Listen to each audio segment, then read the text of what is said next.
नमस्कार दोस्तों, भारत एक सोच देख रहे हैं आप। दोस्तों, उत्तर प्रदेश में अखिलेश यादव ने 2024 का चुनाव जीता, यानी लोकसभा चुनाव में अच्छा प्रदर्शन किया और 37 सीटों पर कब्जा कर लिया। और अब उपचुनाव होना है और विधानसभा का चुनाव होना है।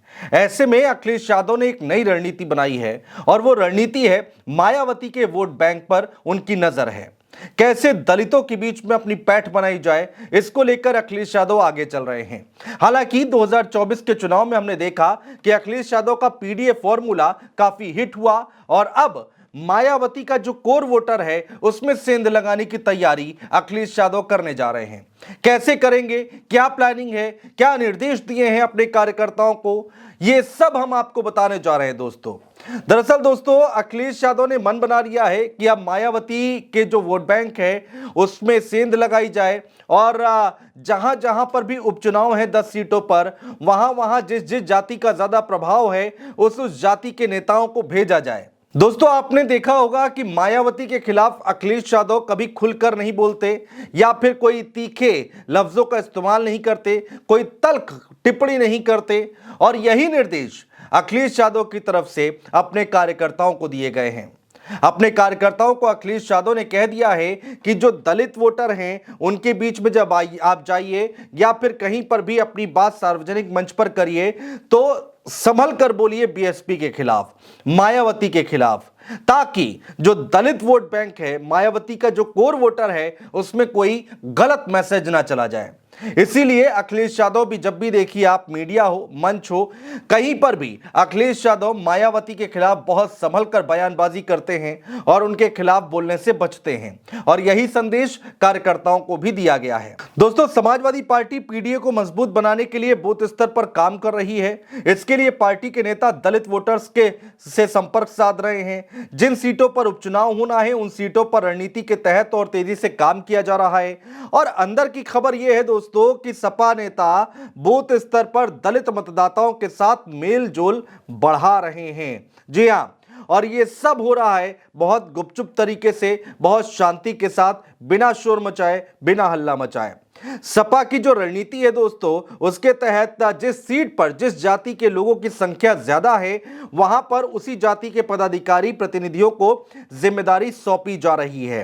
ये लोग ऐसे इलाकों में जाकर लोगों के साथ बातचीत कर रहे हैं, उन्हें सपा की नीतियों के बारे में बता रहे हैं कि आखिर समाजवादी पार्टी की सोच क्या है, अखिलेश यादव की सोच क्या है, आगे के लिए विजन क्या है, ये सब जानकारी साझा कर रहे हैं। और ये सब, जैसा कि मैंने पहले बताया, बहुत ही शांत रहकर किया जा रहा है, बहुत ही गुपचुप तरीके से किया जा रहा है।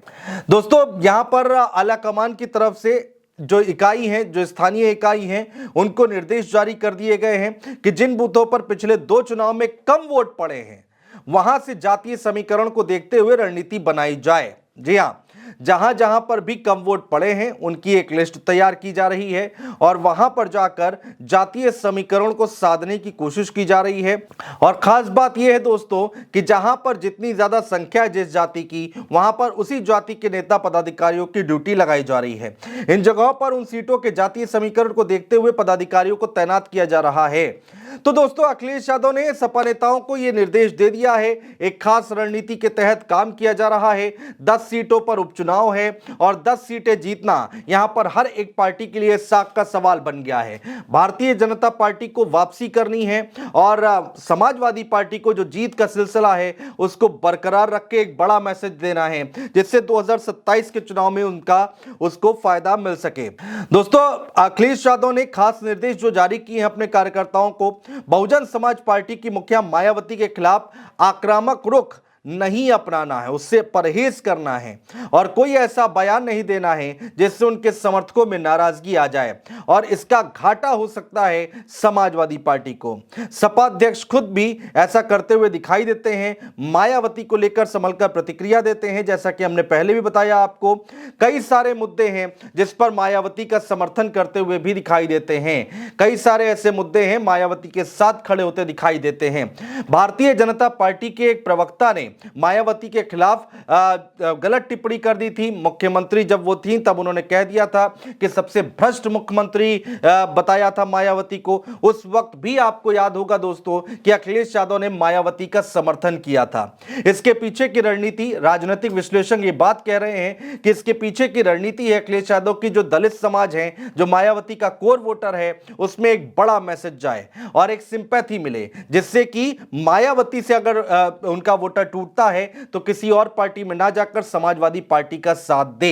ये एक बड़ी रणनीति के तहत काम किया जा रहा है। देखना दिलचस्प होगा दोस्तों कि ये जो रणनीति, ये जो स्ट्रेटजी अपनाई जा रही है अखिलेश यादव की तरफ से, वो जमीन पर कितना काम करेगी। 10 सीटों पर होने वाले उपचुनाव में इसका असर दिख जाएगा। और अगर दोस्तों 10 सीटों पर जो उपचुनाव हो रहे हैं इसका असर इस पर दिखता है, कोई फर्क पड़ता है, तो जाहिर सी बात है 2027 के लिए एक बड़ी लड़ाई है और उसमें भी अखिलेश यादव इसी रास्ते पर आगे बढ़ते हुए, आगे चलते हुए दिखाई देंगे। बहुत शुक्रिया दोस्तों।